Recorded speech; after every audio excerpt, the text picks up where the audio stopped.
Nuestro buen Señor, por favor, sé tú hablando. Y tú, por favor, sé abriendo nuestros oídos, Señor, también para escuchar.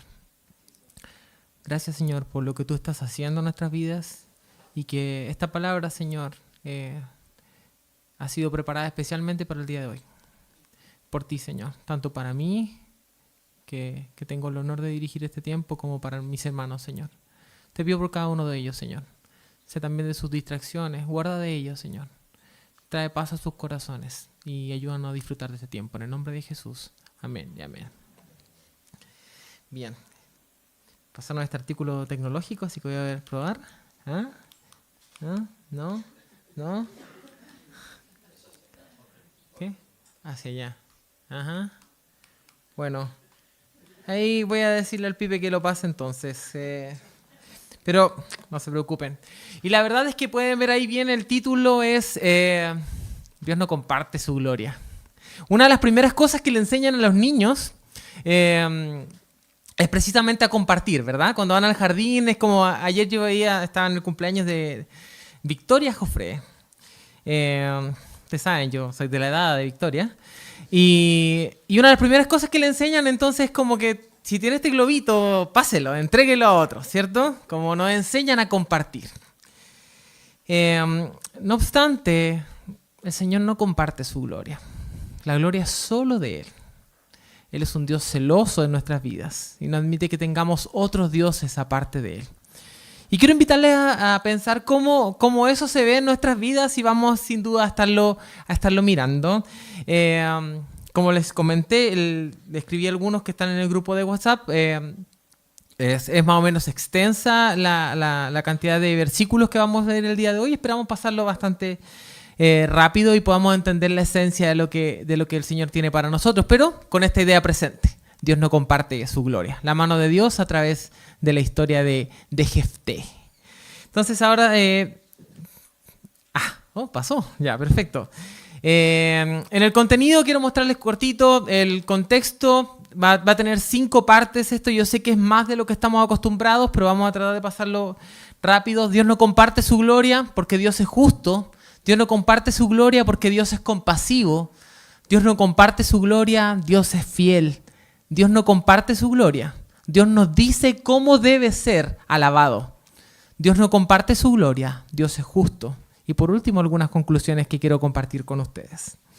Y siempre partimos hablando acerca del contexto, y aquí encontré una muy buena imagen de Gedeón, este hombre que dirigió un grupo de 300 soldados. En realidad primeramente eran 22.000 y Dios le dijo, no, son muchos, van a pensar que van a ganar la batalla por sus propias fuerzas, así que hizo una división ahí y quedaron solamente 10.000. Y dijo, no, todavía son muchos todavía, van a pensar que es por sus fuerzas, así que los mandó a tomar agua del río y aquellos que se agachaban, yo no recuerdo esta parte muy bien, aquellos que se agachaban y tomaban agua como perritos, ellos iban a ser los finales y los demás tenían que irse. De estos 22.000 quedaron solamente 300. Y así es como Dios le dio la victoria a estos 300 a través de Gedeón. No obstante, como ninguno de los jueces que estamos viendo, ninguno es totalmente bueno. Después se desencadenaron algunas guerras civiles y de hecho él dijo, cuando querían hacerle rey, no, a mí no me hagan rey, yo no soy rey, Dios es rey, yo no soy rey. Pero su último hijo le puso Elimelec, que significa, mi padre es rey. Las contradicciones, ¿verdad? Que estamos llenos de contradicciones. Y cuando estamos hablando del hijo de Gedeón, viene lo que hace es que mata a sus 70 hermanos y así él se erige como rey. Entonces, bueno, voy a matar a todos los hombres de esta congregación para que me elijan a mí como su pastor. Así básicamente lo hizo Elimelec. Dijo, voy a matarlos a todos y yo soy la única opción que les queda. Escójame a mí y aparte soy conocido, cara conocida, ¿verdad? Eso fue lo que dijo y se iniciaron guerras en su nombre y él terminó matado de una manera humillante. Y ese es el contexto. Vamos a hablar acerca del ciclo de los jueces, pero el capítulo 10 empieza con 2 jueces, pero de los que se habla solamente 6 versículos, Tolá y Yair. Ambos en conjunto juzgaron a Israel por un periodo de 45 años. Y durante esos 45 años, la Biblia el pasaje no nos dice si hubo paz, no nos dijo absolutamente nada al respecto. Solamente nos dijo que están ellos. Y de Yair, que tenía 30 hijos, el amigo, y cada uno de sus hijos estaba montado en un asno. En ese tiempo uno consideraría así como, oye, ridículo, bájate del asno. Pero en ese momento era una figura de pompa, de ser exaltado. Y así es como los hijos de Yair dirigían 30 ciudades completas. Y eso es el contexto antes de que viniera la historia que quiero compartirles el día de hoy acerca de Jefté. Y bueno, dirigiéndome a los primeros versículos, quiero invitarles a pensar que Dios no comparte su gloria, Dios es justo. Y esto es lo que van a ver. Primeros versículos, dice así: pero los hijos de Israel, ¿pueden leerlo conmigo esa parte? Volvieron a hacer lo malo ante los ojos de Jehová. Otra vez el pueblo de Israel metiendo las patas, ¿verdad? Ellos pasan por este círculo donde empiezan en el pecado, después viene la opresión. Uno de los pueblos que están al lado empieza a oprimirlos porque el Señor permite que así suceda. Ellos se arrepienten y dicen: Señor, estamos sirviendo a otros dioses, te deberíamos servir solo a ti. Y después viene la liberación porque el Señor se apiada de ellos, y después viene un periodo de paz. Pero como aparece la imagen ahí, están en el periodo de paz y empiezan a ver esos becerros y empiezan a ver la gloria de los pueblos de afuera y dicen: voy a hacerme una imagen, voy a hacerme un algo para seguirlo. Y empiezan con la idolatría nuevamente. Entonces, nuevamente, bueno pensar en lo que está sucediendo en este pasaje. Y la verdad es que es bien interesante. Una de las primeras cosas es que ellos empiezan a servir ¿a qué dioses? A los mismos dioses de los pueblos de los cuales Dios les había dado ya el reinado. Entonces, si ellos vencieron en el pasado a los moabitas, Dios había vencido a los moabitas antes. Empiezan a servir a los dioses de los amorreos, pero Dios también le había dado victoria acerca de los amorreos. Y empiezan a servir a otros. Es como hacerte hincha del equipo perdedor. Sin ofender a ninguno de los que están acá. Todos nuestros equipos han perdido. No estamos precisamente en el mejor momento. Ninguno de nuestros equipos. Pero es como hacerte hincha del equipo perdedor. Tu equipo va ganando y tú dices así como: pero quiero hacerme hincha del otro equipo, del perdedor. Y la verdad es que Dios le había traído la victoria en cada uno de esos momentos. Y otra vez Israel nuevamente entra en este círculo de opresión, porque Dios permite que los amonitas y los filisteos los conquisten. Y los amonitas ejercen presión sobre ellos por un periodo de 18 años en los que fueron muy rudos con ellos. Muy rudos. Entonces los israelitas estaban: Señor, Señor, por favor, ayúdanos, sácanos de aquí, sácanos de lo que estamos pasando, Señor. ¿No ves? ¿No ves lo que nos está ocurriendo? Y le piden al Señor. Y aquí quiero invitarle a pensar: ¿cuántos de nosotros hemos pasado por momentos de tristeza y hemos dicho así como: Señor, Señor, sácanos de aquí, sácanos de este momento? Yo lo he hecho. Y precisamente vemos como algunas personas que incluso no son cristianas, llega un momento donde las cosas se ponen feas, y dice así como: hermano, usted que es cristiano, ore por mí porque estoy pasando por este periodo que es difícil. En el resto del tiempo en realidad no les importa, pero en el momento donde están siendo apretados, en ese momento sí es muy importante para ellos. Y el pueblo de Israel está haciendo exactamente eso. Los están apretando y ellos dicen: Señor, Señor, sácanos, sácanos. Pero el Señor hace algo que en el fondo yo sé que ustedes también estaban esperando que Dios hiciera. Él les dice: no, yo no los voy a salvar. Y Él les dice algo que me suena como a mensaje de mamá. Pídanle ayuda a que no estaban adorando a estos dioses, pídanle ayuda a ellos. ¿Ah? ¿No te gustó la comida de la otra mamá? Entonces ve que ella te alimente. Y eso les dice Dios a su pueblo. Les dice: bueno, ¿no les gustó seguir estos dioses? ¿No son tan productivos estos dioses? ¿No son tan buenos? Que ellos los liberen de los amonitas. Y cuando ellos escuchan eso, Cuando ellos en el versículo 11 dice, andad y clamad a los dioses que os habéis elegido, que os libren de ellos en el tiempo de vuestra aflicción. Miren lo que pasa en el versículo 15. Y los hijos de Israel respondieron a Jehová, hemos pecado. Haz tú con nosotros como bien te parezca. Solo te rogamos que nos libres en este día. Y el versículo 16. Y quitaron de entre sí los dioses ajenos y sirvieron a Jehová, y él fue angustiado a causa de la aflicción de Israel. Por primera vez, el pueblo de Israel enfrentó el arrepentimiento. Y para aquellos que no conocen la palabra, el arrepentimiento tiene que entenderse como que no solamente es Señor, Señor, sálvame, sino que sálvame y voy a dejar de hacer aquello que me trajo esta condenación en primer lugar. El Señor los estaba juzgando porque estaban siguiendo a otros dioses, porque habían otras cosas que tomaban su atención, y ellos dijeron, sí, Señor, estamos pecando contra ti, vamos a dejar a todos estos dioses de lado y solamente a ti te vamos a servir.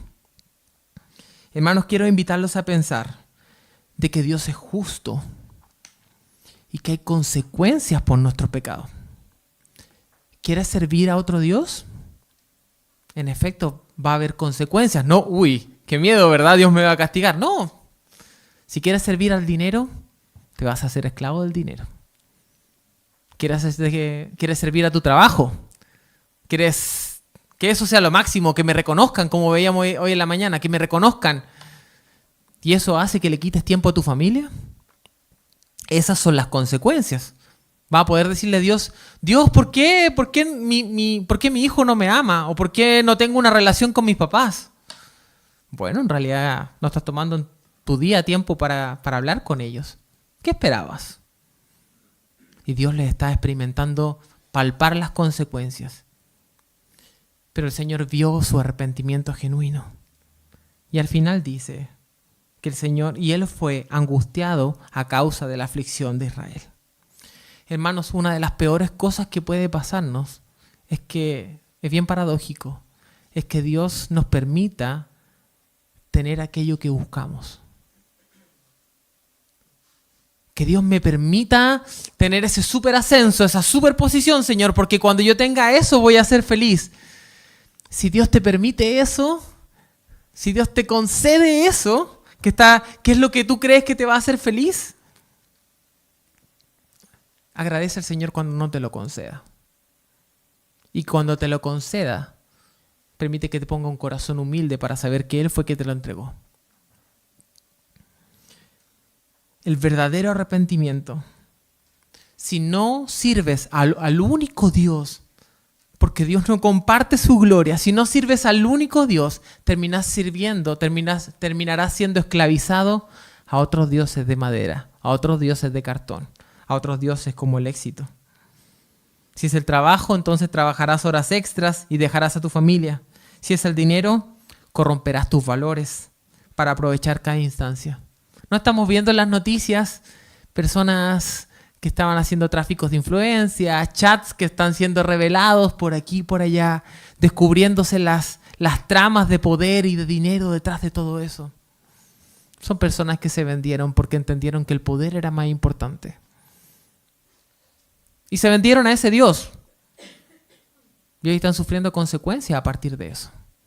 Hermanos, Dios no comparte su gloria. Dios es justo. Si experimentamos las consecuencias de eso, Él también es justo en eso. Pero quiero invitarlos a pensar porque fíjense que hacia el final del versículo 16 dice que el Señor fue angustiado porque vio el arrepentimiento genuino, Él vio el cambio de actitud, Él vio cómo dejaron a sus ídolos y empezaron a seguirlo a Él nuevamente. Y levantó a un hombre, y ese hombre se llamaba Jefté. Y Jefté es un personaje muy interesante. Vamos a encontrar esta segunda parte entre los versículos del capítulo 10, versículo 17, al capítulo 11, versículo 11. Y quiero contarles quién es Jefté porque esto no lo leímos antes. Dice que se juntaron los hijos de Amón y acamparon en Galad. Se juntaron asimismo los hijos de Israel y acamparon en Mizpa. Entonces, los dos grandes ejércitos se estaban a punto de enfrentar. Amón se juntó en Galaad y en Mizpa se juntó el ejército de Israel. Y estaban los israelitas y decían, el primero que se levante entre nosotros será el general. Que se levante alguien. Y me imagino a los ancianos. Que se levante alguien. Este es el momento, que se levante alguien. Nadie se levantaba. Pero se acordaron de alguien. Un tal Jefté. Pero Jefté no estaba ahí. Resulta que Jefté era el hijo menor de Galaad. ¿Sí? Pero él era hijo de una prostituta. Y cuando los hijos de Galaad crecieron, dijeron, oye, tú Jefté eres hijo de una prostituta, no eres hijo de nuestra mamá. Sal de aquí, lárgate de acá. Y lo expulsaron de ese lugar. Y él viene y se fue a un lugar que se llama Top. Y en Top dice que se juntaron con él hombres ociosos, los cuales salían con él. Capítulo 11, versículo 3. Dice así, huyó pues Jefté de sus hermanos y habitó en tierra de Top, y se juntaron con él hombres ociosos, de los cuales salían con él. Pero ¿qué pasa? Los ancianos de Galaad van a buscar a Jefté. Jefté, dicen, sé nuestro general del ejército. Y Jefté, ¿qué le habrá dicho? ¿Qué piensan ustedes que le dice? ¿No fueron ustedes los que me echaron de aquí? ¿Y ahora que están en apuros me quieren de vuelta? Y ellos le dicen, bueno, pero puede ser nuestro general, puede ser el general de nuestro ejército. Y Jefté les dice, ok, puedo considerar eso. El punto es que Jefté se había juntado malas juntas y se había transformado en un delincuente. Básicamente era el jefe de una pandilla. Era un pandillero o era un... ¿cómo se llaman estos capos de Italia? ¿Cómo se llama esto? ¿Cómo? Un mafioso. Efectivamente, Jefté era un hombre valeroso. Y no lo digo yo, dice el versículo 11, dice, Jefté galadita era forzado y valeroso. Era hijo de una mujer ramera y el padre de Jefté era Galad. Entonces, efectivamente, le dicen, fíjense en el capítulo 11, versículo 9, dice, Jefté entonces dijo a los ancianos de Galad, si me hacéis volver para que pelee contra los hijos de Amón, ahí está, y Jehová los entregara delante de mí, ¿seré yo vuestro caudillo? Y los ancianos de Galaad le respondieron a Jefté, Jehová sea contigo entre nosotros, si no hiciéramos como tú dices. Entonces Jefté vino con los ancianos de Galaad, y el pueblo lo eligió para ser su caudillo. General, entendámoslo en este concepto, y jefe. Y Jefté habló todas sus palabras delante de Jehová en Mizpa. Entonces efectivamente Jefté estaba, ¿por qué me están llamando a mí? Ustedes fueron los mismos que me echaron. Pero cuando él vuelve, les dice, bueno, está bien. Si yo vuelvo, ustedes me harán su jefe. Y si el Señor nos da la victoria, el Señor pudiera darnos la victoria frente a los amonitas. Efectivamente, Él pudiera hacerlo. Entonces, Él nuevamente va a Galaad y dice, oye, pero antes de pelear cualquier guerra, vamos a ir a Mizpa, y ustedes me van a hacer su rey. Ustedes me van a hacer su general, no su rey. Es bien importante esa aclaración. Me van a hacer su general. No sea que perdamos la batalla y ustedes vienen y se me amotinen en contra. No, ustedes me van a hacer su general antes de la batalla. Y así fue como ocurrió. Pero quiero que piensen en lo siguiente. Todo esto, la formación de la vida de Jefté como un delincuente pasaba mientras todo esto del pecado ocurría. Cuando llegó el tiempo de la batalla fue cuando fueron a buscar a Jefté, pero Jefté ya tenía una historia. Él había sido formado literalmente en la calle. Él había sido literalmente formado como un delincuente y formado como un dirigente de delincuentes. Entonces cuando los ancianos de Galaad pensaron en alguien, es como, ¿verdad? Está Jefté. Llamemos a Jefté. Traigamos de vuelta a Jefté con nosotros. Dios compasivo usa aquello que nosotros no usaríamos. Piensa un poquito en tu historia. Eres muy grande, eres reconocido, eres exitoso en tu área, Tú viniste directamente desde la televisión hasta acá, o viniste a lo mejor, bajaste de la gerencia de la empresa en la que estás trabajando y viniste hasta acá. No, ninguno de los que está acá necesariamente está eso. Pero Dios es compasivo y misericordioso y nos utiliza a nosotros para bendecir en los lugares donde estamos. Les vuelvo a la historia. Dios usó a Ahod. Ahod era zurdo. ¿Quién usaba un zurdo? Sin ofender a los zurdos, ya lo conversamos acerca de esto. Pero ser zurdo era un defecto de nacimiento. Era como, tú eres básicamente retardado porque eres zurdo. Y Ahod se levanta como un juez zurdo. Después el Señor levanta a Débora, una mujer, nuevamente, sin ofender a mis hermanas, no me voy a quemar acá adelante, pero efectivamente pone a Débora como una jueza sobre Israel. Y ahora pone el jefe de la mafia, a Jefté. Dios compasivo selecciona no necesariamente lo más brillante, al que habla más bonito.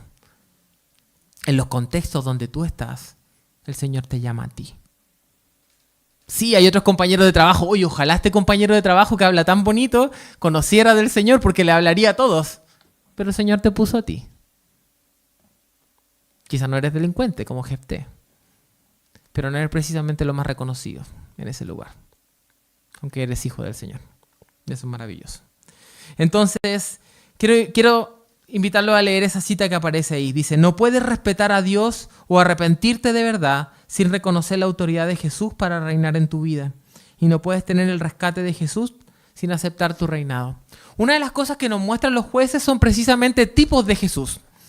Ustedes tenemos personajes a los que admiramos, ¿verdad? Aquellos que les gusta el fútbol admirarán a Cristiano Ronaldo. El tipo no solamente es un excelente jugador, sino que además es muy ordenado con sus prácticas, su alimentación, etcétera, etcétera. Aquellos que les gusta la tecnología admirarán a Elon Musk, por ejemplo. Y el tipo es brillante, tiene una cabeza increíble para inventar cosas maravillosas y podemos admirarlo. Aquellos que les gusta la matemática pueden admirar a Einstein.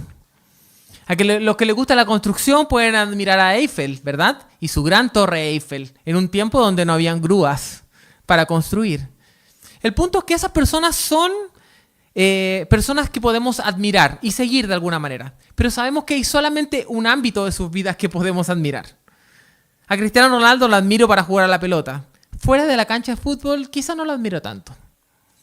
A Einstein admiro lo que él hizo, pero quizás fuera de las matemáticas no sé si admiro tanto el carácter de Einstein. Y así con cada una de estas personas. Pero hay algo que nos muestra Jefté. Jefté dice, si voy a ir a la guerra por ustedes, ustedes tienen que aceptar que yo soy su jefe. Y si voy a ser su jefe, admitan o reconozcan en mí a alguien que los puede liderar. Pero ellos son tipos de Jesús. Y ahí está esta frase. Hermano, no puedes simplemente arrepentirte sin confiar que es Jesús el que te va a liberar. Y no puedes decir, Jesús, Jesús, Jesús, ayúdame, sácame de aquí, sin pedirle que Él sea el Señor de tu vida. Él no funciona como un amuleto. No funciona como algo en lo que recurrimos cuando todo está mal. Él pide ser el Rey sobre tu vida. Dios no comparte su gloria. Dios es compasivo. Y envía a Jefté y a nosotros nos envía a Jesús. Gracias por el juez perfecto. Quiero seguir avanzando y avanzando en la narrativa de lo que está ocurriendo. Y es que efectivamente lo que viene a continuación es lo que Jefté ya es el general del ejército. Se para frente al ejército israelí y lo primero que hace, ellos son más que nosotros. Entonces, ¿para qué vamos a ir a pelear directamente? Enviemos una delegación de paz. Y enviamos esta delegación de paz a Jefté. Enviamos mensajeros a ellos. Y dice así.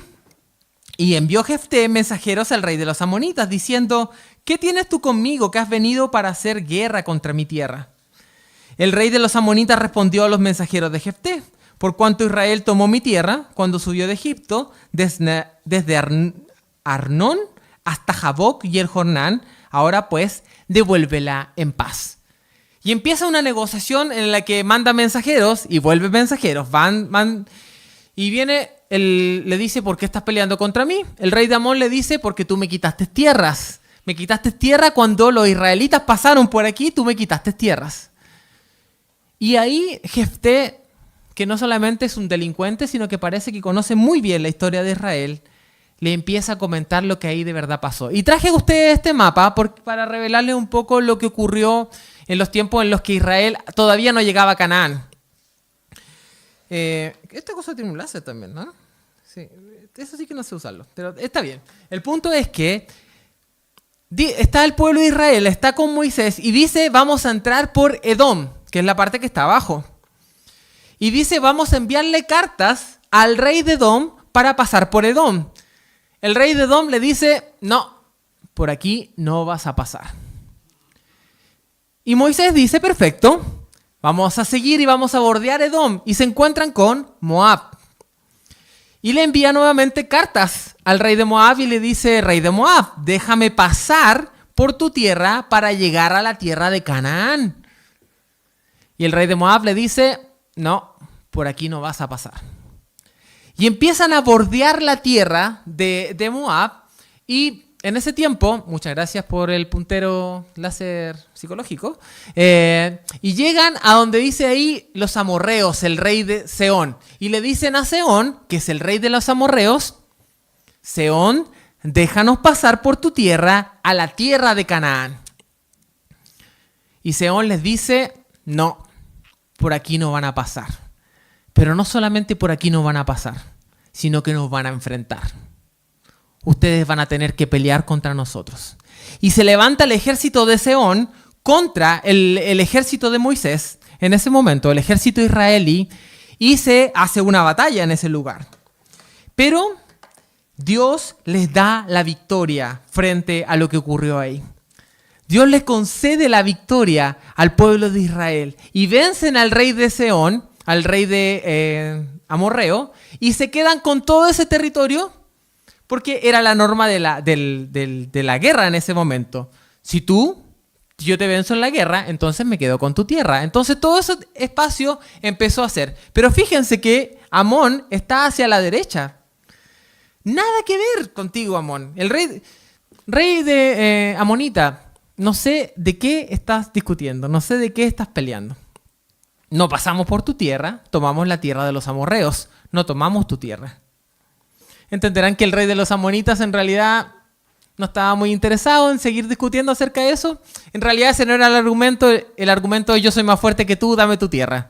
Y ahí se inició esta batalla. Pero el argumento que utiliza él, usa tres tipos de argumentos. Primero, una solución pacífica ante eso. Lo primero, una respuesta histórica. Esto no pasó de esa manera. La segunda es una respuesta teológica. Dios me dio esta tierra. ¿Por qué me la quieres quitar? Lo que a ti te da tu Dios, te pertenece a ti. Porque es tu Dios. Nuestro Dios nos entregó esta tierra. ¿Por qué me la quieres quitar? Y por último, esto pasó hace 300 años. Ya pasó, esto ya prescribió. ¿Acaso eres tú mayor que el rey de Moab, que no nos hizo ninguna guerra? Él podría venir a quejarse con nosotros, pero tú, no. Y aquí quiero invitarles a pensar en lo siguiente. Esta es la tercera parte. Hermanos, ellos vencieron a los amorreos en ese tiempo. Y Jefté les está recordando al rey amonita que Dios es el único Dios. Dios es el único rey. Dios no comparte su gloria. Pero también les recuerda a los israelitas que el Señor cumplió su palabra, que esa tierra de Canaán, que ahí ustedes van a ver que era de los amorreos, de los hititas, de los heveos, de los filisteos, etcétera, etcétera, le pertenecían a otros pueblos, pero el Señor se los entregó a ellos. El Señor se los concedió a ellos. Hermano, el Señor es fiel y Él tiene promesa también para ti. Y a todos aquellos que han confiado en Jesús, nos promete un futuro cerca de Él. Hoy puede que eso no se vea muy así. Hoy puede que se vea más complejo, pero el Señor tiene mejores planes para nosotros. El Señor tiene la tierra prometida para nosotros. Nuestra versión de la tierra prometida. que junto a Él en el Señor, junto a Él en el cielo. Hermanos, Dios no comparte su gloria. Dios es fiel, podemos confiar en Él. Quiero invitarles a uno de los hechos por los cuales Jefté es más conocido. Ya ahora estamos en el capítulo 4. Creo que esto por acá lo tengo. Ok. En el capítulo 4. Y lo que pasa en el capítulo 4 es que literalmente Jefté le dice ya terminó la negociación y Jefté le dice, ok, vamos a pelear contra ellos. Y vamos a pelear contra ellos y le dice, ok, ejército de Israel. Y el Señor puso en el corazón de Jefté levantar a un ejército completo. Y ya tenían un gran ejército para enfrentarse a Galá, al rey amonita. Pero en ese momento se le escapa, ¿cómo que decimos? Se le sale la hilacha a Jefté. Se le sale la hilacha porque Jefté, si bien era un seguidor del Señor, en ese momento le dice, ok, Señor, pero voy a hacer un voto para que tú me concedas aquello que yo quiero. Y la primera persona que salga de mi casa a recibirme después de que yo venza a los amonitas, esa persona te la voy a entregar en un holocausto. Esa persona te pertenece a ti. Y cuenta después de que efectivamente Jefté y el ejército de Galaad derrotan a las amonitas y después llega victorioso a su casa. Y adivinen quién sale. Su hija, bailando, tocando el pandero. Bienvenido, papá, has llegado de la guerra, nos has dado la victoria. Y Jefté, hija, no sabes lo que acaba de pasar. Has traído tristeza a mi corazón, porque yo le prometí a Dios que la primera persona que saliera de mi casa, esa persona iba a ser como necesito entregársela al Señor en holocausto. Cuando la hija, que era la hija única de Jefté, escucha eso, le dice, papá, tú tienes que cumplir la palabra que le hiciste al Señor. Pero antes, permíteme ir 2 meses a las montañas junto a mis amigas a llorar que nunca me casaré, que nunca tendré hijos. A llorar mi virginidad, dice el pasaje. Y está allá esos 2 meses y vuelve. Y efectivamente, Jefté cumple su palabra y mata a su hija. Esta es una de las cosas más interesantes. Lo primero es pensar, efectivamente, los amonitas fueron derrotados. El Señor les concedió la victoria. Pero Dios nos dice cómo debe ser alabado. ¿Qué fue lo que lo traicionó a Jefté? Jefté dijo, voy a adorar a Dios de la misma manera en la que adoramos a los otros dioses. Le voy a dar algo que me cueste. Nosotros, nuestra cultura chilensis usa en este momento las mandas, ¿verdad? ¿Qué hacen las mandas? En realidad son como un trueque. Yo te ofrezco a ti, Dios, o a ti, Santo, algo que a mí me cuesta para que tú me concedas lo que yo quiero. Y Jefté le dijo, yo te voy a dar a la primera persona que salga de mi casa para que tú, Dios, me concedas la victoria. No sé, quizá él pensaba que saliera la esposa, que saliera la cuñada, que saliera la suegra. Pero salió la hija. Salió la hija. Y él tuvo que sacrificar a su hija, a su única hija. Y la verdad, el problema de Jefté es que en este momento se le salió lo cananeo. Se le salió el ídolo de su propio corazón. Dijo, voy a rendir culto a Dios de la misma manera en la que le rindo culto a todos los otros dioses que están a mi alrededor acá.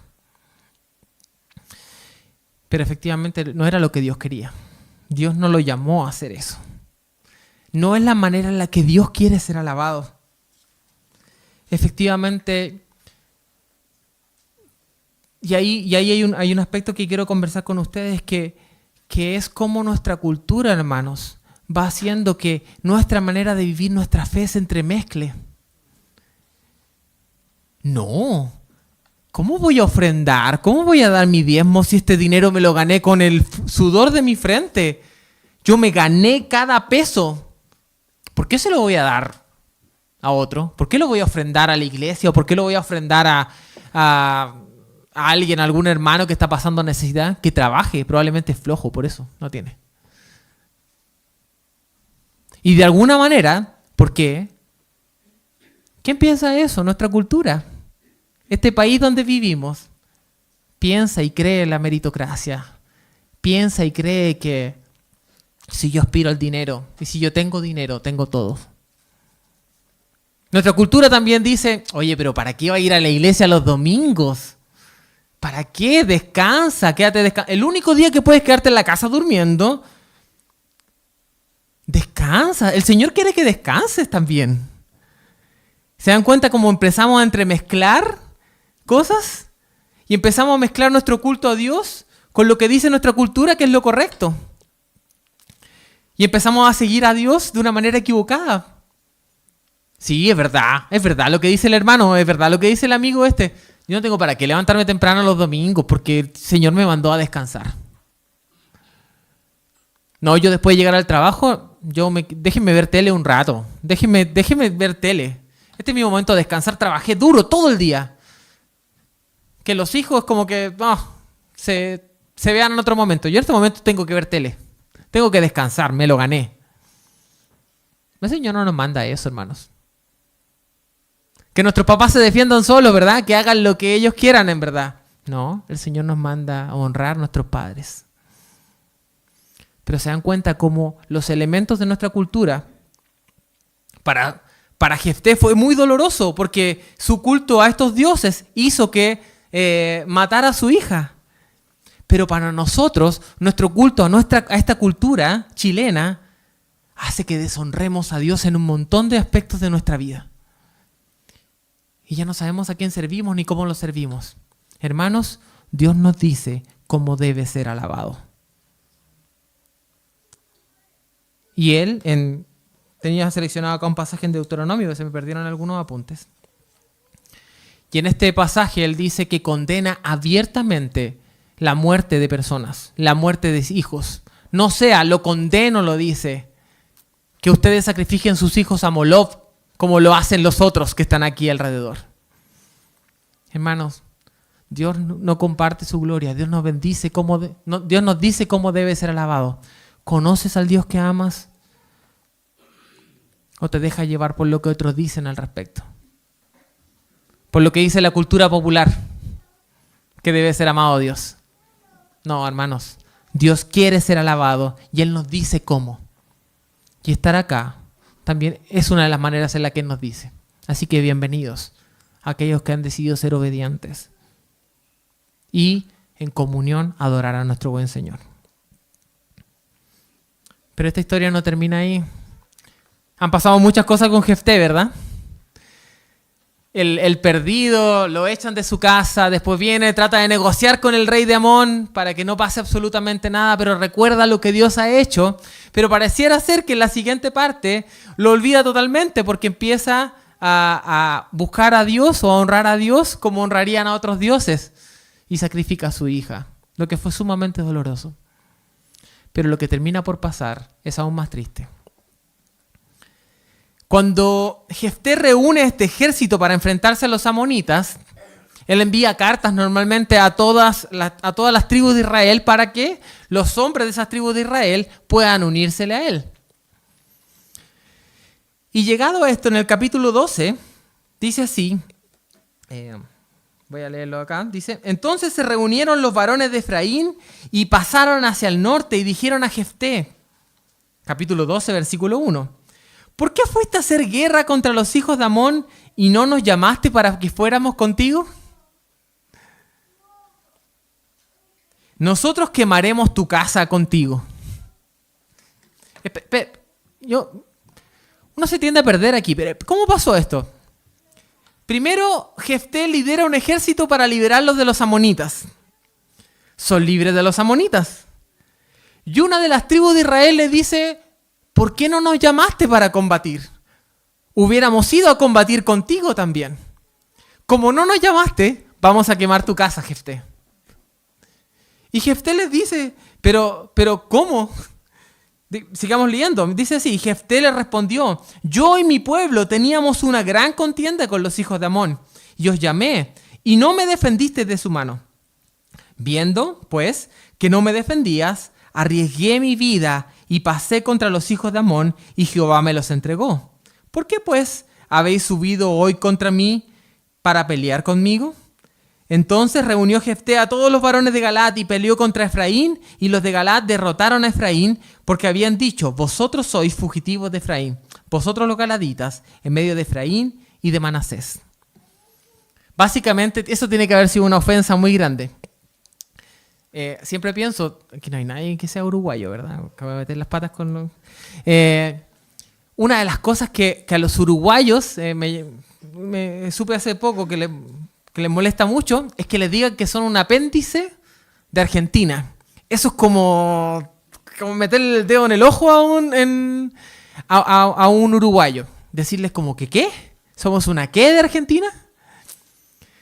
Entonces, lo que le está diciendo en este pasaje, los de Efraín, ustedes de Galaad son un apéndice. Ustedes son como los desechados de Efraín y los desechados lo menciono acá, perdón. Los desechados de Efraín y los desechados de Efraín y de Manasés. Ustedes son como ustedes son nada. ¿Y Jefté reacciona ante eso? Ok. Y en Israel se inicia una guerra civil.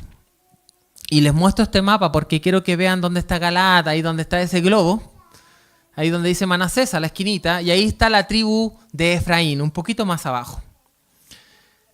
La tribu de Efraín va y inicia guerra contra Galaad, que era el mismo ejército que acaba de vencer a los amonitas. Y hermanos, quiero invitarles a pensar en esto. Dios no comparte su gloria, Dios es justo. Y el ejército de Galaad venció. Pero no hay buenas noticias en esto. No hay buenas noticias porque después de una lucha entre hermanos, no hay pelea entre hermanos que sea buena. Algunas de nuestras familias se han dividido a partir de ese tipo de cosas. Disputas por herencia, disputas por quién va a cuidar a quién. Se han generado divisiones importantes respecto a eso. En este caso, Efraín se levantó contra los de Galaad, se levantó contra el ejército de Jefté. Y Jefté, que esperaríamos que tuviera, fíjense, cuando pelea con los amonitas, envía mensajeros para tratar de sellar la paz. Cuando habla con Efraín, no envía mensajeros. Acá se ha dicho todo. Vamos a pelear. Hermanos, ¿no somos más cortos de genio con los de nuestra casa? ¿No les ha pasado que somos mucho más amables con aquellas personas que no conocen al Señor y que están en otros contextos? Somos amables, compasivos, pacientes. Pero los que están en nuestra casa, no. Si no me entendiste la primera vez, esto ya es pelea. Ya es división. Tenemos que arreglar lo nuestro inmediatamente. Hermanos, Dios es justo. Y Dios anhela la paz en medio de Israel. Pero Jefté se ensañó. Se ensañó y él se puso en uno de los valles que aparecen por ahí. Aparece en el valle de los vados del Jordán. En el valle del río Jordán, básicamente. El río que aparece ahí, que divide una línea azul entre Manasés y Manasés. Hay una línea de color azul. Se pone en los vados de ahí y les pregunta, ¿tú eres efrateo? ¿Eres de Efraín? Y ellos le decían no, porque sabían que lo iba a matar. No. Entonces di Shibolet, que significa arroyo. Pero los de Efraín no podían decir Shibolet, sino que decían Sibolet. A mí me sorprendió cuando, creo que se lo he contado en otros momentos, pero díganle a un chileno qué es lo que pone en un asado y te va a decir carne. No te va a decir carne. Los chilenos dicen carne. Entonces imagínense que les preguntan aquí, ¿qué le pone un chileno al asado? Y ustedes dicen, carne. Eso le pasó a los de Efraín. Ellos no podían decir esta palabra. Y a causa de eso, el ejército de Jefté los degollaba. 42.000 personas murieron ahí. Nada de lo que enorgullecerse. Nada de lo que estar orgulloso. Y efectivamente algo que nos puede parecer como anecdótico generó la división. Nuevamente estamos hablando de Israel mismo.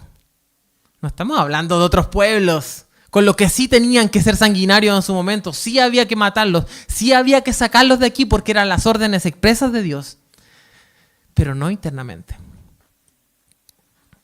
Quiero invitarlo a tener algunas conclusiones. Hermanos, Dios no comparte su gloria. Dios es justo. Arrepiéntete de tu mal camino y vuélvete a Dios. Si no estás adorando a Dios, estás adorando a otros dioses. Deja de adorarlos. Vuélvete a Dios. Arrepiéntete como se arrepintieron los israelitas. Porque aun cuando Dios les dijo que no los iba a perdonar, Él vio su verdadero arrepentimiento. Y ahí está ese lado del Señor. Ahí está la gracia. Algunos dicen que la gracia no está en el Antiguo Testamento. Acá ven gracia. Ellos se arrepintieron de corazón y el Señor les envió un Salvador. Les envió a Jefté. Lo segundo, Dios no comparte su gloria. Dios es compasivo. Dios no usa a nosotros, nos usa a los rechazados para invitar a otros a conocerlo a Él. Dios no comparte su gloria, Dios es fiel. Recuerda que lo que Dios ha hecho y su promesa para aquellos que le siguen. Dios ha prometido que todos aquellos que creen en Jesús serán salvos. Por último, Dios no comparte su gloria. Dios nos dice cómo debe ser alabado. Hermanos, aprendan quién es el Señor al cual ustedes buscan.